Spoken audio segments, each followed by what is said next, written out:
बिस्मिल्लाहिर्रहमानिर्रहीम। अस्सलामुअलैकुम। मेरा नाम हुमैरा जिब्राइल बागवान है और मैं 10वीं ए जमात से ताल्लुक़ रखती हूँ। और मैं तहसीन फातिमा अकील शाह में 10वीं बी जमात से ताल्लुक़ रखती हूँ। हम KQ2 गर्ल्स हाई स्कूल में ज़ेर तालीम है। आज हमारा मकसद है मुमय्यज़ डेल्टा की दी हुई कीमतों से मुरब्बी मसावत के जज़रों की नौइयत तय करना। क्या वाकई मुमय्यज़ की कीमतों से मुरब्बी मसावत के जज़रों की नौइयत तय की जाती है?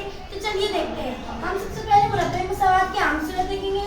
मुरब्बी मसावत की आम सूरत है x = जमा b x जमा c बराबर 0।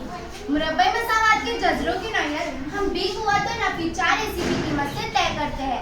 इसीलिए b = नफ़ी 4ac को मुरब्बी मसावत का मुमय्यज़ कहते हैं। इसे एक अलामत डेल्टा से ज़ाहिर करते हैं जो कि एक लातीनी हुर्फ है। अब आप इनमें से कोई अदद सिलेक्ट कीजिए।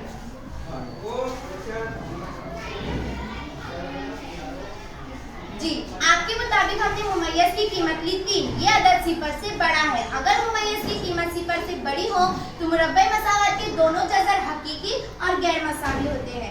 अब हमारी दूसरी मुमय्यज़ की कीमत है नफ़ी 4। ये अदद 0 से छोटा है। अगर मुमय्यज़ की कीमत 0 से छोटी हो तो मुरब्बी मसावत के दोनों जज़र गैर हकीकी होते हैं। अब हमारे तीसरे मुमय्यज़ की कीमत है 0। अगर मुमय्यज़ की कीमत 0 हो तो मुरब्बी मसावत के दोनों जज़र हकीकी भी होते हैं और मसावी भी होते हैं। इससे हमने ये नतीजा हासिल किया कि अगर हमारे पास मुमय्यज़ की कीमत मौजूद हो तो हम मुरब्बी मसावत के जज़रों की नौइयत तय कर सकते हैं। जज़ाकल्लाह शुक्रिया।